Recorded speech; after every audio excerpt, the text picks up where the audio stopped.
I've decided to use some of these polyethylene foam strips that I pulled out of a Coleman Stadium cushion to use as padding for a backpack strap.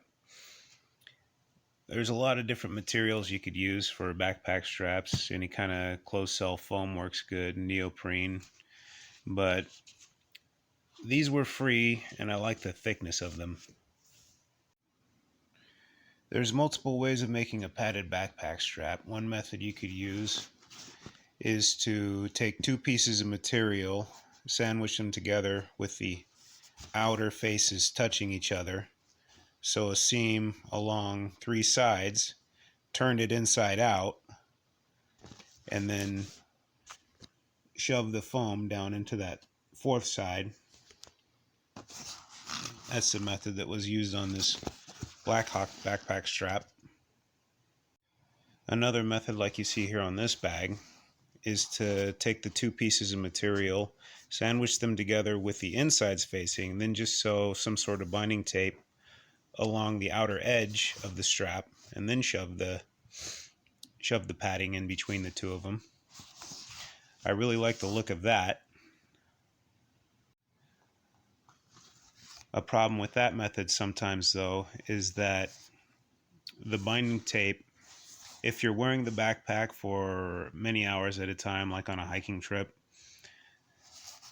sometimes that binding tape can get really uncomfortable rubbing against your neck if it's not designed properly.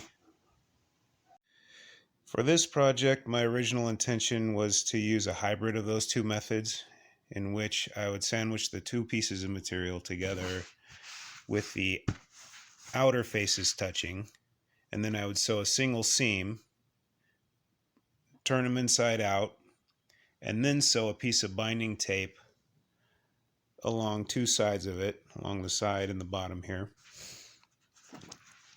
That way it's still got that look of the binding tape on the outside, but it doesn't have the edge that would be rubbing against your neck. However, after doing the first strap, I just wasn't satisfied with it. I didn't really like the look of it, especially here at the bottom. I actually tried to round off the edge and then bend the binding tape around and sew it in place. And I really just wasn't satisfied with it, so I decided to start over. So I made a second one here. This time I just abandoned the idea of using the binding tape, and I sandwiched two pieces of material together, folded them inside out, left it squared off on the bottom, and then shoved the polyethylene foam inside.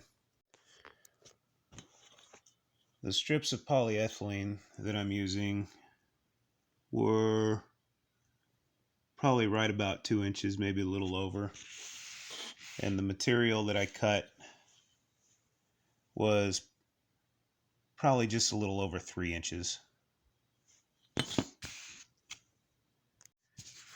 The material that I'm using this time is going to be 1000 denier Cordura for the outer face of the backpack strap, and then sewn to the bottom of that is going to be 3D spacer mesh or air mesh, however you want to call it.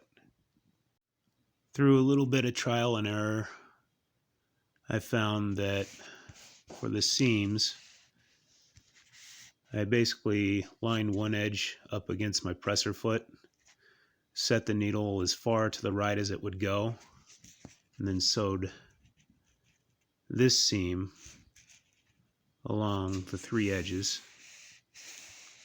Then after that, I sewed a second seam by setting my needle back to the middle position, and then just lining up the presser foot where the middle was just in between the outer edge of the material and that seam I just sewed. And then I just sewed a second seam within that seam allowance for some added strength. I sewed 3 pieces of nylon webbing to the Cordura because this is a feature I want to try out on a backpack strap that I haven't really seen before, but I'll get more into that later.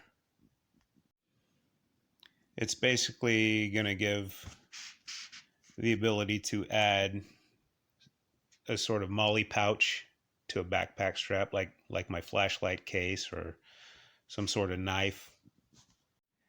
As an afterthought, I realized that I sewed the 3 pieces of nylon webbing to the Cordura and then sewed the 2 pieces of material together and then turned them inside out. But that puts the bar tacks that are holding this nylon webbing onto the Cordura within the seam allowance. Now, after thinking about it, I realized that once I attach a pouch to this backpack strap, if I'm, say, walking along in the woods and a branch or something bumps up against the pouch that I might have attached to here, that puts the stress on the seam that's holding these 2 pieces of material together. So if I should ever do something like this again, and something you might want to think about if you're going to do something similar, is next time I would, before I sew these 2 pieces of material together, I will bar tack on the nylon webbing. I'll put some bar tacks, maybe like right here and here, so that if something is putting pressure on that pouch, putting stress on the pouch, and it's pulling on these pieces of nylon webbing, it'll be pulling on those bar tacks rather than on the seam. So that way the seam won't get ripped out. That's just something to think about. It's really too late for me to go back and fix it now, so I'll just leave it as is and hope for the best.